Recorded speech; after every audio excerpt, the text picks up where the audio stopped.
artmaqda olan ekoloji problemlərə gənc nəslin diqqətini çəkmək, ekoloji şuuru inkişaf etdirməkdir. Olimpiyadaya 42 ölkədən 400 yarışmacı qatılıb, 350 layihə təqdim edilib. Xarici ölkələrlə yanaşı Azərbaycanlı məktəblilər də Olimpiyadada fəal iştirak ediblər. Birinci, ikinci və üçüncü yerlərin qalibləri qızıl, gümüş və bürünc medallarla təltif olunub. Tədbirdə ətraf mühitin mühafizəsində verdiyi tövbəyə görə kütləvi informasiya vasitələrinin nümayəndələri də mükafatlandırılıb.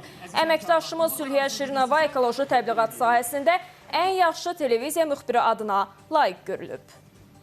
Bu yarışmanın bu səviyyədə keçirilməsi Azərbaycanda ekoloji sahədə aparılan ekoloji siyasətə Dünya Birliyinin verdiği bir qiymət kimi dəyərləndirmək olar. Olimpiyadalarda Azerbaycan ancak 10% temsil edilebiliyordu. Şimdi 60% Azerbaycan temsil edildi. Ve bunlar farklı ülkelerden gençlerle karşılaştılar, tanıştılar. Ve bundan sonra da bu network ağı kurulacak ve Azerbaycan'ın gençleri daha da ileriye gidecek.